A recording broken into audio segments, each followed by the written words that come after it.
ଶଙ୍କର ଗର୍ଭରେ ଯଶୋଦାଙ୍କର ବ୍ରହ୍ମାଣ୍ଡ ଦର୍ଶନ ଓ ତୃଣାବର୍ତ୍ତା ବଧ।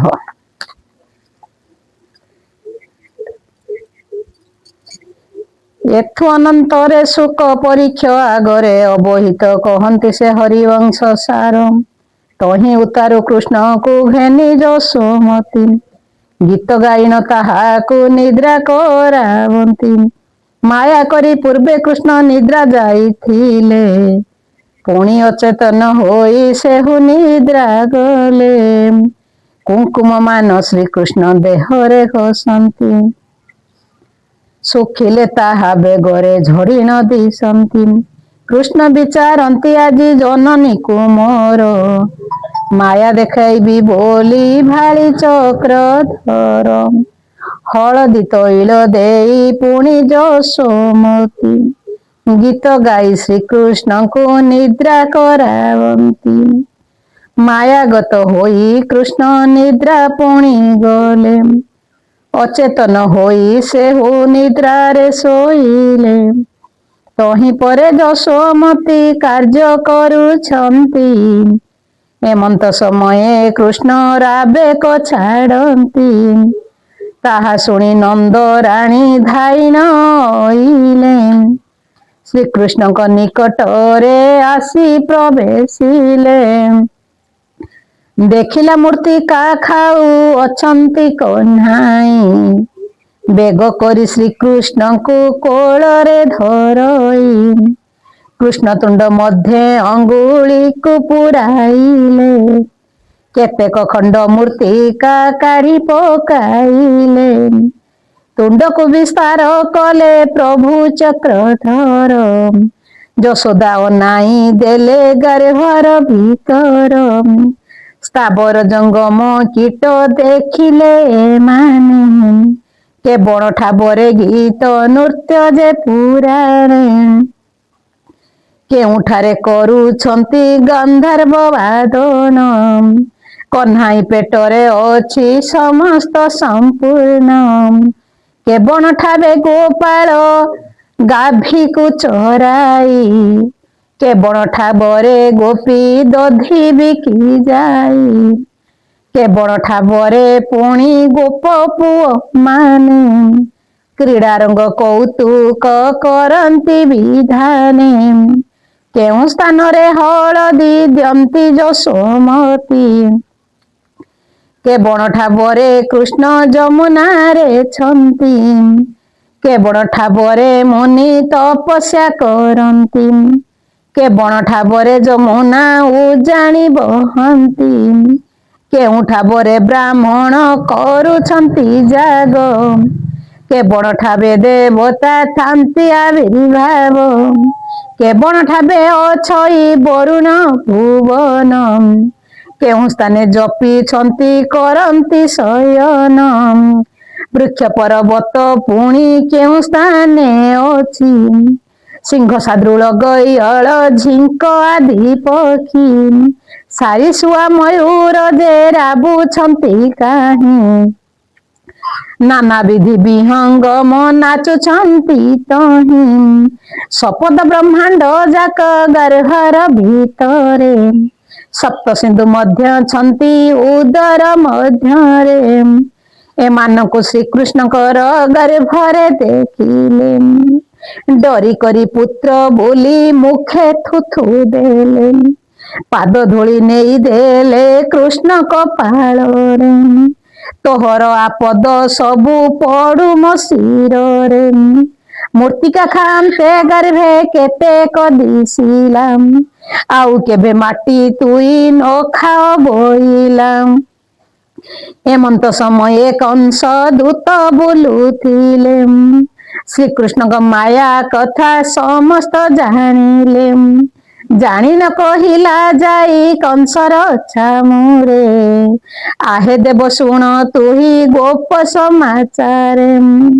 ଶୁଣିଲି ଶ୍ରୀକୃଷ୍ଣ ଗର୍ଭେ ବ୍ରହ୍ମାଣ୍ଡ ଦିଶିଲା, ନିଶ୍ଚୟ କଂସ ରାଜାକୁ ବିପତ୍ତି ପଡ଼ିଲା।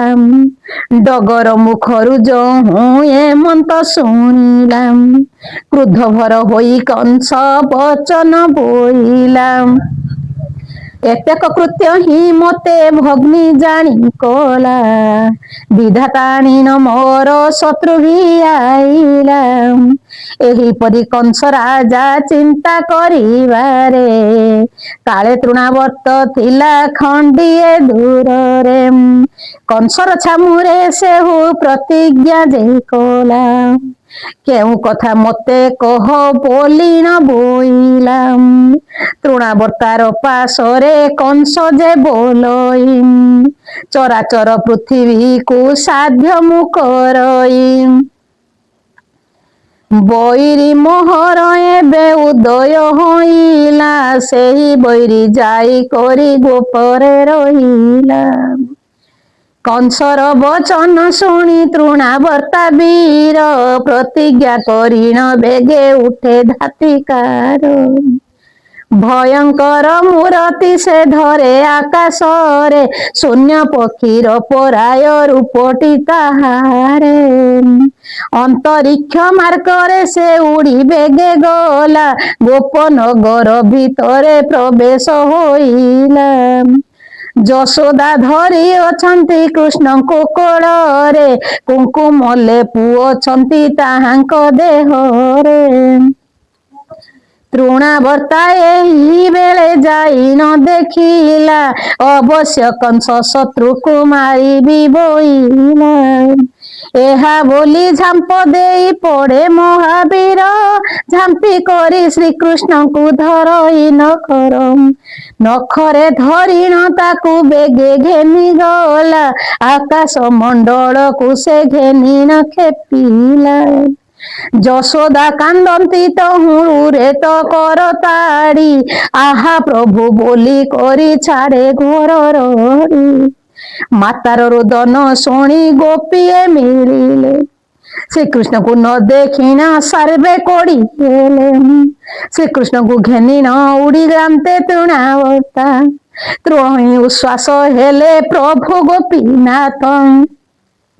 ଯଶୋଦା ବିକଳ ଦେଖି ପ୍ରଭୁ ଦାମୋଦର, ମନ୍ଦର ସମାନ ଗରୁ ହେଲେ ଚକ୍ରଧର। କୃଷ୍ଣଙ୍କୁ ଘେନି ନ ତୃଣାବର୍ତ୍ତା ଉଡ଼ୁଥିଲେ, ମହାଭାର ପାଇ କରି ଭୂମିରେ ପଡ଼ିଲେ। ଆକାଶ ଖସି ପଡ଼ନ୍ତେ ସେହି ମହାବୀର, ମୂର୍ଧା ଫାଟି ଯାନ୍ତେ ପ୍ରାଣ ଗଲା ଯେ ତାହାର। ତକ୍ଷଣେ ତୃଣାବର୍ତ୍ତାର ପ୍ରାଣ ଛାଡ଼ି ଗଲା, ଶଶବତେ ଆଘାତରେ ବ୍ରହ୍ମାଣ୍ଡ କମ୍ପିଲା। ପୁଷ୍ପକ ବିମାନ ଚଢ଼ି ଅସୁର ଚଳିଲା, ନିଜ ସ୍ଥାନେ ଯାଇ ନ ସେ ପ୍ରବେଶ ହୋଇଲା।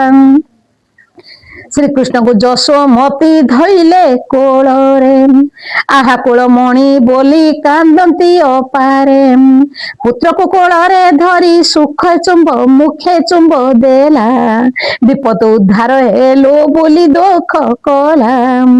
ଏହିପରି ସମୟରେ ନନ୍ଦ ନୃପବର, ଅରଣ୍ୟ ମଧ୍ୟରେ ଥିଲା ଗୋଗୋଷ୍ଠ ଭିତର। ଗୋଟିଏ ଗୋପାଳ ଯାଇ ବାରତା କହିଲା, ତୋହର ପୁତ୍ରକୁ ସିନା ଭୂତ ନେଉଥିଲା। ନନ୍ଦ ଗୋପ ଯେତେବେଳେ ଏମନ୍ତ କହିଲେ, ମୂର୍ଚ୍ଛିତ ହୋଇଣ ସେହୁ ଭୂମିରେ ପଡ଼ିଲେ। କ୍ଷଣକେ ଚେତନା ପାଇ ସେ ନନ୍ଦ ରାଜନ, ଧାଇଣ ଅଇଲେ ସେହୁ ପୁତ୍ର ସନ୍ନିଧାନ। ବେଗେ ଆସି ଶ୍ରୀକୃଷ୍ଣଙ୍କୁ କୋଳରେ ଧରିଲା, ଆହା ପୁତ୍ର ବୋଲି ମନେ ମନେ ଖେଦ କଲା। ଯଶୋଦା ବୋଇଲେ ଯାଇ ନନ୍ଦ ଅଗ୍ରତରେ, ଧର୍ମ ରକ୍ଷା କଲା ସିନା ପୁତ୍ରକୁ ଆମ୍ଭର। ନନ୍ଦ ରାଜା ଶୁଣି କରି ବହୁ ଦୁଃଖ କଲା, ବ୍ରାହ୍ମଣଙ୍କୁ ଯାଇ ସେଉ ଧନ ଦାନ ଦେଲା। ପରୀକ୍ଷିତ ପଚାରନ୍ତି ଶୁଣ ମୁନିବର, ପୁଷ୍ପକ ବିମାନେ ଗଲା ତୃଣାବର୍ତ୍ତା ବୀର। ଶ୍ରୀକୃଷ୍ଣଙ୍କୁ ରିପୁ କିମ୍ବା ସ୍ୱର୍ଗକୁ ହିଁ ଗଲା, ଆହା ମତେ କହ ବୋଲି ପରୀକ୍ଷ କହିଲା। ସୁକମୁନି ବୋଇଲେ ସେ ତ୍ରେତୟା ଯୁଗରେ ଋତୁ ଧବଳ ବୋଲିନ 1 ସମ୍ବତ୍ସରେ ସ୍ୱର୍ଗପୁରେ ହୋଇଥିଲା ନନ୍ଦ ଅଭିଷେକ ଋତୁସ୍ରବା ସେହି କାଳେ ଦ୍ୱାରକା ରକ୍ଷକ ଯେବେଳେ ଅଙ୍ଗିରା ମୁନି ଇନ୍ଦ୍ର ଠାରୁ ଗଲେ ଦ୍ୱାରପାଳ ତାହାକୁ ହିଁ ଦ୍ୱାର ନ ଛାଡ଼ିଲେ ବଳତ୍କାରେ ମହାଋଷି ଭିତରେ ପଶନ୍ତି ଗନ୍ଧର୍ବ ପେଲିନ ଦେଲା ଧରି ତାର ହାତ ଆଣ୍ଠୁ ଗଣ୍ଠି ଛିଡ଼ି ଗଲା ରୁଧିର ବହିଲା ମହାକ୍ରୋଧେ ମୁନିବର ଅଭିଶାପ ଦେଲା ରାକ୍ଷସ ପ୍ରକୃତି ଧରି ଇନ୍ଦ୍ର ଦ୍ୱାରେ ଥାଉ ଋଷି ବ୍ରହ୍ମାଣ୍ଡ କଆରେ କୋପ ତୁହି ବହୁ ରାକ୍ଷସ ହୋଇଣ ବେଗେ ହୁଅ ତୁରେ ଜାତ ଅଭକ୍ଷ ଭକ୍ଷକ ତୁହି କରିବୁ ସତତ ଋଷିଙ୍କ କୋପ ଦେଖି ସେ ପ୍ରଣିପାତ କଲା ରାକ୍ଷସ ଯେବେ ହୋଇବି ମୁକ୍ତି ଦିଅ ଭଲା ଶାନ୍ତ ହୋଇ ଋଷି ବର ବୋଇଲେ ବଚନ ଦ୍ୱାପରେ ଜନ୍ମ ଲଭିବେ ପ୍ରଭୁ ଜନାର୍ଦ୍ଦନ ତୁହି ଅସୁର ହୋଇଣ କଂସ ସଙ୍ଗେ ଥିବୁ ଶ୍ରୀକୃଷ୍ଣଙ୍କ ହସ୍ତେ ମରି ମୁକ୍ତି ପାଇବୁ ଋତୁସଭା ଗନ୍ଧର୍ବ ଯେ ଦୈତ୍ୟ ହୋଇଗଲା ଶ୍ରୀକୃଷ୍ଣଙ୍କ ଦର୍ଶନେ ନିଜ ସ୍ଥାନେ ଗଲା ଏମନ୍ତ ସମୟେ ସେହି ଗୋପର ଭିତରେ ଗୁପତରେ ବୁଲୁଥିଲା କଂସର ଡଗରେ ଯାଇନ କହିଲା ସେହୁ ରାଜାର ଛାମରେ ସାବଧାନ ଶୁଣ ଦେବ ବାରତା ଗୋପରେ